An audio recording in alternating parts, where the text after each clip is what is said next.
मित्रों नमस्कार, मैं हूं प्रदीप कुमार। आप देख रहे हैं पॉलिटिकल आइडिया। पॉलिटिकल आइडिया के आज के इस अंक में आप सभी दर्शकों का बहुत बहुत स्वागत है। दोस्तों, अगले वर्ष की शुरुआत में देश के जिन 5 राज्यों में विधानसभा के चुनाव होने हैं, उनमें 3 राज्य ऐसे हैं जहां कांग्रेस पार्टी ने यह तय कर लिया है कि कांग्रेस पार्टी इस बार हिंदू कार्ड खेलेगी। उत्तर प्रदेश, उत्तराखंड और पंजाब, ये 3 ऐसे राज्य हैं जहां कांग्रेस पार्टी ने स्पष्ट रूप से अब फैसला कर लिया है। लगता है कि कांग्रेस हिंदू कार्ड के सहारे इन तीनों विधानसभा चुनाव में जाने वाली है। तो सवाल यह उठता है दोस्तों कि कांग्रेस पार्टी के लिए यह मास्टर स्ट्रोक है या कांग्रेस का सेल्फ गोल होगा। ऐसा ही प्रयास कांग्रेस पार्टी ने एक बार 2017 में भी किया था। 2017 में याद कीजिए आप, राहुल गांधी ने कई सभाओं में खुद को दत्तात्रेय गोत्र का ब्राह्मण बताया था। कोट के ऊपर जनेऊ पहना करते थे राहुल गांधी। कई मंदिर घुमा करते थे। प्रियंका गांधी भी राहुल गांधी के साथ कई मंदिरों में जाया करती थी। अपनी एक अलग प्रकार की हिंदूवादी वेशभूषा में एक धार्मिक प्रवृत्ति के व्यक्ति के रूप में राहुल गांधी मंदिर घुमा करते थे और खुद को नरेंद्र मोदी से भी बड़ा हिंदू बताया करते थे। वैसा ही एक और प्रयास इस बार कांग्रेस पार्टी ने शुरुआत किया है। दोस्तों, पंजाब की राजधानी में एक प्रेस कॉन्फ्रेंस करते हुए कांग्रेस पार्टी के राष्ट्रीय मुख्य प्रवक्ता सुप्रिया श्रीनेत ने शुक्रवार को चंडीगढ़ में कांग्रेस भवन में, जहां राजा वडिंग कांग्रेस पार्टी के जो प्रदेश अध्यक्ष हैं अमरिंदर सिंह राजा वडिंग की मौजूदगी में राम जन्मभूमि तीर्थ क्षेत्र ट्रस्ट और भारतीय जनता पार्टी पर कई गंभीर आरोप लगाए। उन्होंने दावा किया कि राम मंदिर के निर्माण में जो कथित वित्तीय अनियमितता हुई है, यह करोड़ों लोगों की आस्था से जुड़ा हुआ मामला है। भगवान राम किसी एक राजनीतिक दल की संपत्ति नहीं है और उनके नाम का राजनीतिक लाभ नहीं उठाया जाना चाहिए। दोस्तों, बताने की आवश्यकता नहीं है कि कांग्रेस पार्टी के तेलंगाना के मुख्यमंत्री हैं रेवंत रेड्डी। रेवंत रेड्डी क्या कहते हैं? रेवंत रेड्डी कहते हैं कि कांग्रेस का मतलब मुसलमान होता है, मुसलमान का मतलब कांग्रेस होता है। आप मुझे रेवंत रेड्डी के बदले रेवंतुद्दीन भी कहेंगे तो मुझे ज्यादा खुशी होगी। तेलंगाना में यह बयान होता है कांग्रेस पार्टी का। केरल का जहां तक सवाल है, केरल में कांग्रेस पार्टी का गठबंधन उस इंडियन यूनियन मुस्लिम लीग के साथ होता है। दोस्तों, उस पीएफआई के राजनीतिक संगठन पॉलिटिकल फ्रंट एसडीपीआई के साथ कांग्रेस का गठबंधन होता है। कांग्रेस पार्टी तमिलनाडु में इंडियन यूनियन मुस्लिम लीग के साथ गठबंधन में चुनाव लड़ती है। आज जो थलापति विजय की सरकार है, जिसमें कांग्रेस पार्टी के भी मंत्री हैं, उस सरकार को इंडियन यूनियन मुस्लिम लीग का तमिलनाडु में समर्थन प्राप्त है। कांग्रेस वो पार्टी है दोस्तों जिसने 2021 के विधानसभा चुनाव में बदरुद्दीन अजमल की पार्टी के साथ गठबंधन करके चुनाव लड़ा था असम में। कांग्रेस वो पार्टी है दोस्तों जहां पश्चिम बंगाल में कांग्रेस पार्टी के मात्र 2 विधायक हैं, दोनों विधायक मुसलमान हैं। असम में कांग्रेस पार्टी के 19 विधायक हैं, 19 में 18 विधायक मुसलमान हैं। बिहार में कांग्रेस पार्टी के 5 विधायक हैं दोस्तों, 5 में 3 विधायक सीमांचल क्षेत्र से चुनाव जीत कर आते हैं। कांग्रेस पार्टी वो पार्टी है दोस्तों जिसके उत्तर प्रदेश में सबसे बड़े नेता के रूप में अब इमरान मसूद और इमरान प्रतापगढ़ी स्थापित हो चुके हैं। कांग्रेस वो पार्टी है दोस्तों जिसके सर्वोच्च नेता राहुल गांधी कहते हैं कि मुसलमानों की अपनी पार्टी कांग्रेस पार्टी है, कांग्रेस मुसलमानों की पार्टी है। मनमोहन सिंह प्रधानमंत्री थे। मनमोहन सिंह ने कहा था कि इस देश के संसाधन पर सबसे पहला अधिकार मुसलमानों का है। कांग्रेस वो पार्टी है दोस्तों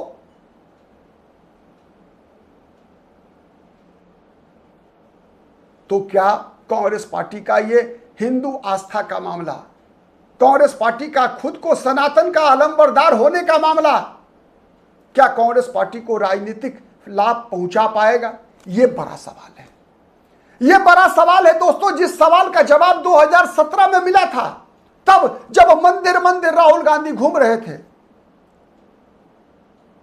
याद कीजिए, उन दिनों हिमाचल प्रदेश में, गुजरात में विधानसभा का चुनाव हुआ था। यह बात तय है कि गुजरात के विधानसभा चुनाव में भारतीय जनता पार्टी को पानी पिला दिया था कांग्रेस पार्टी ने। वर्ष 1995 के बाद 2017 का विधानसभा चुनाव, गुजरात में का चुनाव ऐसा चुनाव था जहां पहली बार भारतीय जनता पार्टी तनाव में थी। वो भी तब जब नरेंद्र मोदी 2014 में भारत के प्रधानमंत्री बन चुके थे। और भारत के प्रधानमंत्री बनने के बाद, नरेंद्र मोदी के प्रधानमंत्री बनने के बाद गुजरात विधानसभा का वो पहला चुनाव था। वो चुनाव तब हो रहा था दोस्तों जब अमित शाह भारतीय जनता पार्टी के राष्ट्रीय अध्यक्ष हुआ करते थे। लेकिन कांग्रेस पार्टी का हिंदू कार्ड खेलना कांग्रेस पार्टी को कहीं ना कहीं गुजरात में लाभ पहुंचाने में कामयाब हुआ था। उसका लाभ मिला था कांग्रेस पार्टी को 2017 के विधानसभा चुनाव में। साथ ही कांग्रेस पार्टी के साथ उन दिनों आपको याद होगा जिग्नेश मेवानी थे, कांग्रेस पार्टी के साथ अल्पेश ठाकुर हुआ करते थे, कांग्रेस पार्टी के साथ हार्दिक पटेल हुआ करते थे। तो इन सब ताकतों के बल पर कांग्रेस पार्टी को जबरदस्त सफलता मिली थी गुजरात के विधानसभा चुनाव में। किसी भी प्रकार से जोड़ तोड़ करके भारतीय जनता पार्टी बहुमत जुटाने में कामयाब हुई थी। भारतीय जनता पार्टी नरेंद्र मोदी की इज्जत बचाने में कामयाब हुई थी, इसलिए कि राहुल गांधी ने उस चुनाव में हिंदू कार्ड खेला था। तो क्या 2027 के विधानसभा चुनाव में उस हिंदू कार्ड को दोहराने की का लाभ कांग्रेस पार्टी को उत्तर प्रदेश, उत्तराखंड और पंजाब में मिलेगा? पंजाब में कांग्रेस पार्टी के साथ एक और मजबूरी है। एक और मजबूरी यह है दोस्तों कि आम आदमी पार्टी भी पंजाब और उत्तर प्रदेश के विधानसभा चुनाव के मद्देनजर, उत्तराखंड के विधानसभा चुनाव के मद्देनजर हिंदू कार्ड खेलने का प्रयास कर रही है। अरविंद केजरीवाल भी खुद को सनातनी बता रहे हैं और सनातनी बताकर वोट मांग रहे हैं। समाजवादी पार्टी भी, अखिलेश यादव भी खुद को सनातनी समाजवादी बता रहे हैं। समाजवाद का मतलब सनातनी धर्म और सनातन का मतलब समाजवाद बता रहे हैं। यानी भारतीय जनता पार्टी की पीछ पर ही कांग्रेस पार्टी भी बैटिंग करने का प्रयास कर रही है।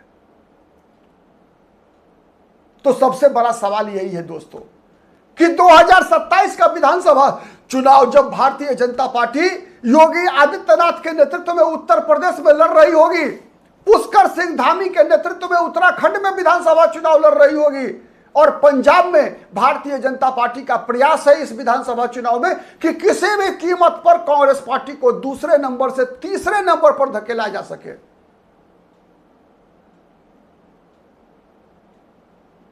क्योंकि इतिहास गवाह है, मैंने पहले भी बताया है दोस्तों कि कांग्रेस जिस किसी भी राज्य में तीसरे नंबर पे जाती है वहां जाकर वो समाप्त हो जाती है और उसका सबसे ज्यादा लाभ भारतीय जनता पार्टी को मिलता है।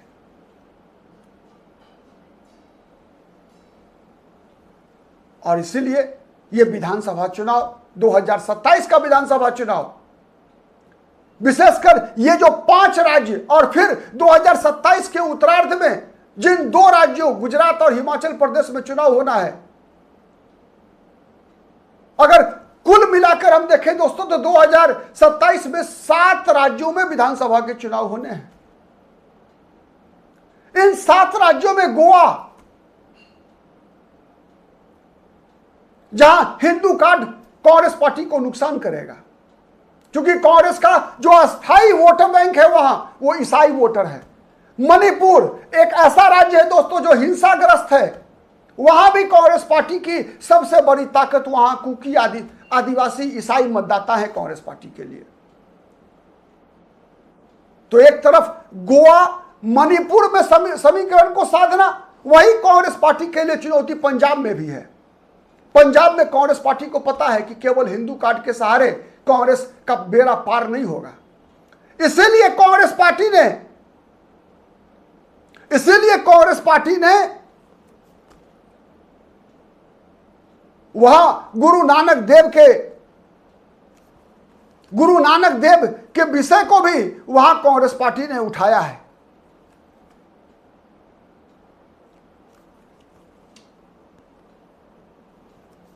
और सुप्रिया सुलेत ने कहा कि गुरु नानक देव की शिक्षाओं और भगवान राम के आदर्शों को लेकर जनता के बीच कांग्रेस जाएगी।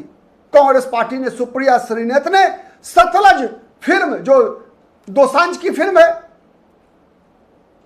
से जुड़े विवाद का भी जिक्र करते हुए भारतीय जनता पार्टी की चुप्पी पर कई सवाल खड़े किए।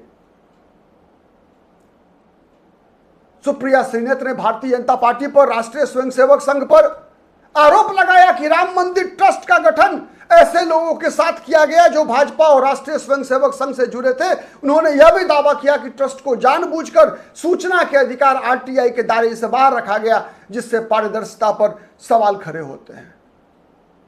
सुरक्षा के संबंध में भी सुप्रिया सुलेत ने बड़ा सवाल उठाया कि राम मंदिर जैसे महत्वपूर्ण तीर्थ स्थल पर सुरक्षा की जिम्मेवारी निजी सुरक्षा एजेंसी को भी दी गई है, वो निजी सुरक्षा एजेंसी जो भारतीय जनता पार्टी के नेता से जुड़ी हुई है। और इसी संदर्भ में राम मंदिर पर, भगवान राम पर भारतीय जनता पार्टी, राष्ट्रीय स्वयंसेवक संघ, विश्व हिंदू परिषद के एकाधिकार को सुप्रिया सुलेत ने चुनौती दिया और कहा कि भारतीय जनता पार्टी और राष्ट्रीय स्वयंसेवक संघ कैसे अपना एकाधिकार साबित कर सकती है।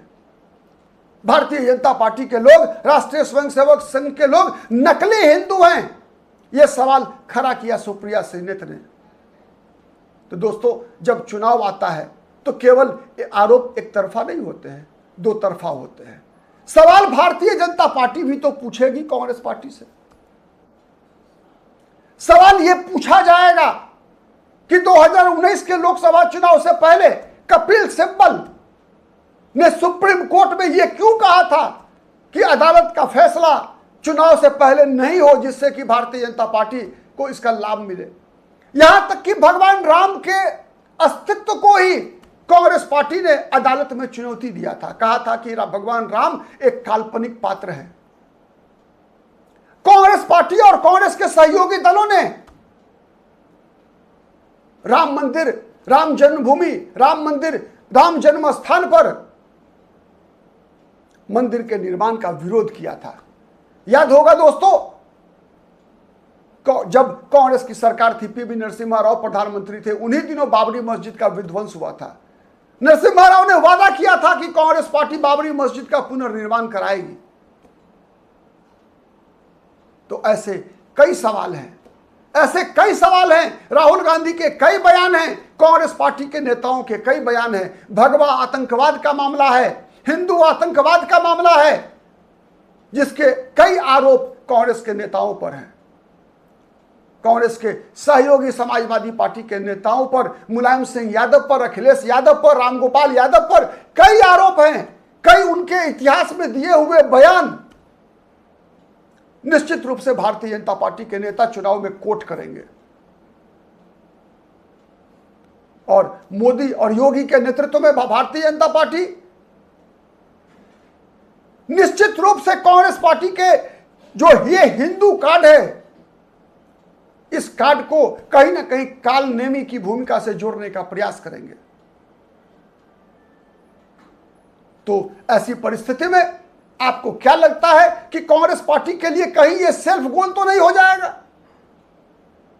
क्योंकि कांग्रेस जिस गठबंधन के सहारे उत्तर प्रदेश में विधानसभा का चुनाव लड़ने जा रही है, समाजवादी पार्टी के साथ उसका गठबंधन होना है। समाजवादी पार्टी की मूल पहचान है एम और वाई की पार्टी, मुसलमान और यादवों की पार्टी। कांग्रेस पार्टी का अपना वोट का आधार 2 से 3% का उत्तर प्रदेश में बच गया है। तो ऐसी जो जमीनी हकीकत है, उस हकीकत के मद्देनजर कांग्रेस पार्टी के लिए, जहां माना यह जा रहा है कि कांग्रेस और विपक्ष में समाजवादी पार्टी हो, चाहे अलग अलग राज्यों में जितने भी राजनीतिक दल कांग्रेस के गठबंधन के सहयोगी हैं, उनकी सबसे बड़ी ताकत मुस्लिम वोट बैंक है। तो क्या कहीं ऐसा ना हो कि हिंदू कार्ड खेलने के चक्कर में कांग्रेस पार्टी अपना वो मुसलमान वोट बैंक भी, हिंदू विरोधी जो so called secular vote bank है, वो वोट बैंक भी कहीं कांग्रेस पार्टी खुद से दूर कर दे। इस खतरे से भी कांग्रेस पार्टी को इसके तरफ भी ध्यान देना होगा। आप क्या सोचते हैं? आप किस हद तक सहमत हैं हमारे विश्लेषण से, कमेंट करके जरूर बताइएगा।